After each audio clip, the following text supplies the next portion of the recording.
Hey there, sports history fan. This is Ross Bliley, the host of the Pigskin Tales podcast. Are you looking for that perfect, unique gift for your sports-loving child or grandchild? Or maybe you're looking for one. Well, I got something very unique for you. It's a racket. It's the ultimate device for the ultimate fan. It's perfect for any time you need to make some noise. What it is a 7-inch compact megaphone. It's got 8 powerful adjustable LED lights, noisemakers. Plus, you can design it all you want to match your team's colors. So get on out there and let's get loud. Bring a racket to your next game or competition to cheer on your favorite team or athlete. To pick up your racket today, head to myracket.com. That's myraket.com.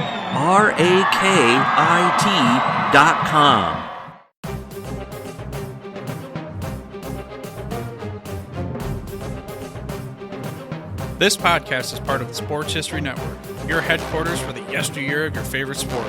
You can learn more at sportshistorynetwork.com.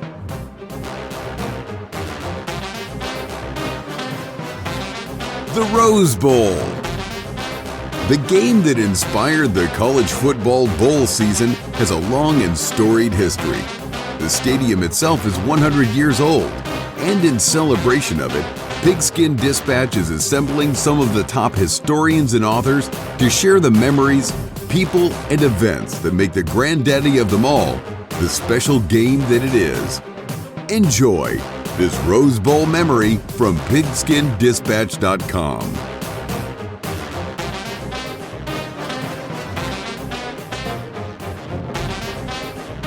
Hello, my football friends. This is Darren Hayes of PigskinDispatch.com. Welcome once again to the Pig Pen, your portal to Rose Bowl history, as well as great football history. And we're talking about the Rose Bowl each and every day this month, 40 straight days of Rose Bowl history. Glad you could join us here for another great episode, as we are up to the 75th Rose Bowl game. And we're going to talk about 3 great games in a row, 75th, 76th, 77th, late 1980s, early 1990s. Before we get into that, let's make sure you're aware of our newsletter. You can sign up for the newsletter each and every day from the Pig Pen. That's Pigskin Dispatch. That's Jersey Dispatch. That's both podcasts for both of those great websites, as well as Orville Mulligan Sports Writer, something that we do jointly co-produce with Oz Davis. We'll tell you each and every episode's coming out of that, and give you some forewarning of what's coming out on posts and podcasts on Sports History Network, as many of the times happen there too. Comes out each and every day, 6:30 a.m., sent directly into your email inbox, totally free. You can cancel at any time. Easy to sign up. Go to the show notes of this podcast, or go to the top of pigskindispatch.com or jerseydispatch.com for the email subscription sign up. Now, for that 75th edition of the Rose Bowl, was played in Pasadena on Monday, January 2nd, 1989, as New Year's Day fell on a Sunday. Rose Bowls are not played on Sundays from going way back in time to help prevent church services being interrupted by the Rose Bowl parade and parishioners being distracted on that day. So out of respect for the day, and when the holiday falls on, it was played on Monday. And Michigan Wolverines of the Big Ten Conference faced the 5th-ranked USC Trojans of the Pacific 10 Conference. And before the game went underway, fans were treated to the 100th Tournament of Roses parade, a great milestone achievement there. Now, Larry Smith was the head of the Trojans, and he guided his team to a stellar 10-1 record. Their only loss at the end of the season was a 20-7 drubbing by undefeated Notre Dame, who had a really good team that year. Now, Bo Schembechler once again brought his troops from Ann Arbor to play in Pasadena. This game was a tale of two halves. USC dominated play in the first half, fueled by the passing of quarterback Rodney Peete, as well as the running of Aaron Emanuel. USC scored 2 touchdowns in the second quarter and took a 14-3 lead into the intermission. The latter portion of the contest was all Michigan. They used their massive offensive line to pound the USC front into submission as power runner Leroy Horde rambled through bigger and bigger holes as the defense wore down. The Wolverines took a 22-14 late in the fourth quarter, and Peete tried to rally USC to a touchdown and game-tying 2-point conversion. However, Michigan's defense was up to the task and forced an interception to squelch the threat. Horde was selected as the MVP of the game in a 22-14 Michigan win. The following year, The 76 Rose Bowl was a rematch of the 75th as Michigan and USC squared off again. The game was played on Monday, January 1st, 1990, and the same coaches returned too, with Larry Smith and Bo Schembechler carrying on in their respective roles on the sidelines. However, this would be Coach Schembechler's last game with the Wolverines, at least on their sideline as a head coach.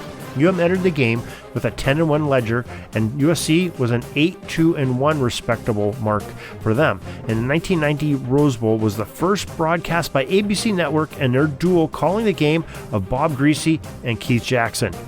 There relatively little scoring to talk about as the defenses were superb for both sides throughout the game. And Southern Cal got on the points rolling on the board in the first when quarterback Todd Maravich scored on a touchdown with his legs, and USC led 10-3 at halftime.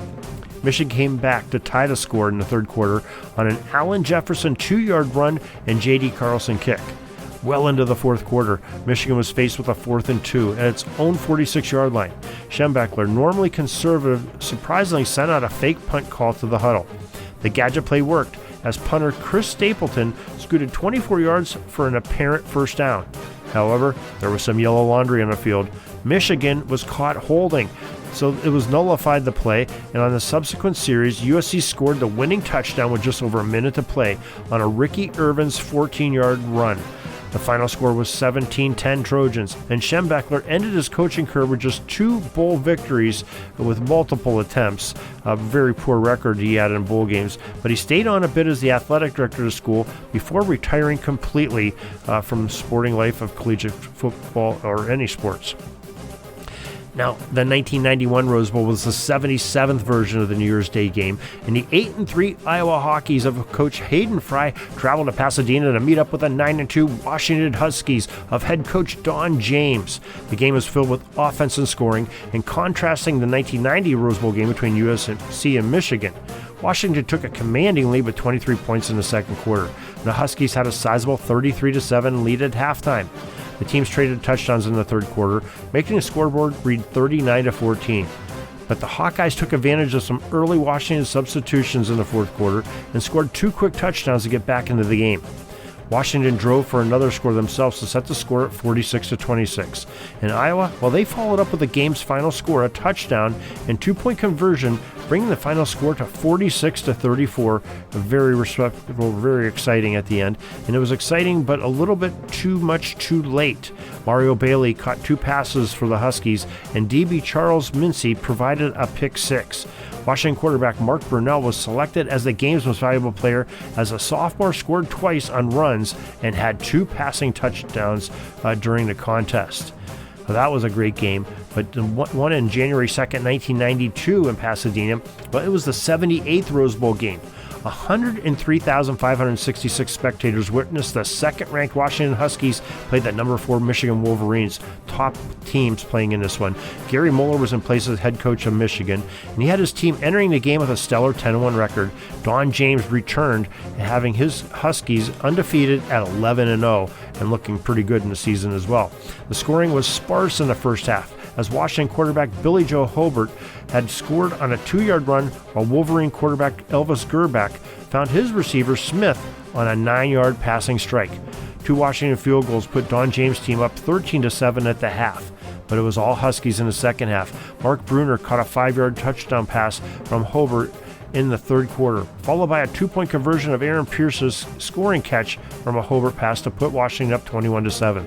The touchdowns continued for Washington as Pierce had a 2-yard touchdown reception from Hobart, and Mario Bailey with a 38-yard pass from Mark Brunell later in the quarter. 2 great quarterbacks for Washington there that were really battering up between Billy Joe Hobart and Mark Brunell. Michigan cut in the lead late on a Tyrone Wheatley 53-yard touchdown run, but Washington held on for the 34-14 victory, and 2 Huskies were celebrated for their fine play in the game. Defensive tackle Steve Entman and quarterback Billy Joe Hobart were named the players of the game that year, and the undefeated Washington Huskies were named the national champions by the coaches poll after being left at number 2 in the AP writers poll behind the University of Miami. And that is some great Rose Bowl history. 4 great Rose Bowls there in the late 80s, early 90s, and we're glad that you can join us here in the celebration of Rose Bowl history as the Rose Bowl turns 100 years old in January of 2023. So hope you join us for all these great episodes. If you missed a, go back to your favorite podcast provider, type in Pigskin Dispatch and look them up and play some of these great Rose Bowl victories. We have a lot of guest historians coming on during this series, and hope that you'll join us for some more as we get closer, as we cover all 108 Rose Bowl games. So till tomorrow, everybody, have a great Gridiron Day.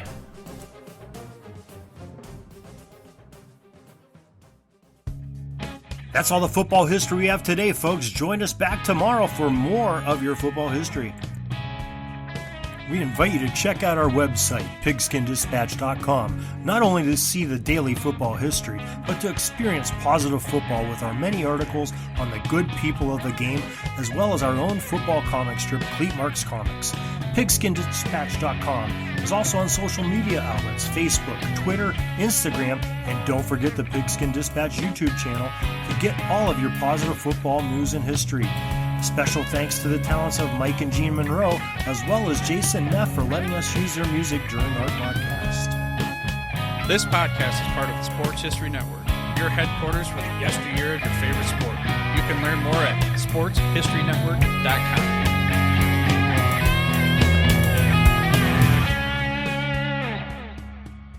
Hey there, sports history fan. This is Arnie Chapman, aka the Football History Dude, and I hope that you enjoyed this recent episode presented by the Sports History Network and were able to learn some good old-fashioned sports history knowledge nuggets. I started the Sports History Network back in 2020 with the mission to help podcasters find a community of like-minded sports history nerds, as well as helping aspiring podcasters to start their own shows. We have a little bit over 30 shows on the network right now covering all sorts of sports history, but as far as I'm concerned, we're just at the toothpick in the ocean moment, that can't even figure it out because there's so much more coming. We wanted to create the ultimate headquarters for sports yesteryear, starting with Podcast Network and our website, but we're going to continue to move into other mediums as well. And here's the cool part, because we want you to be part of our team.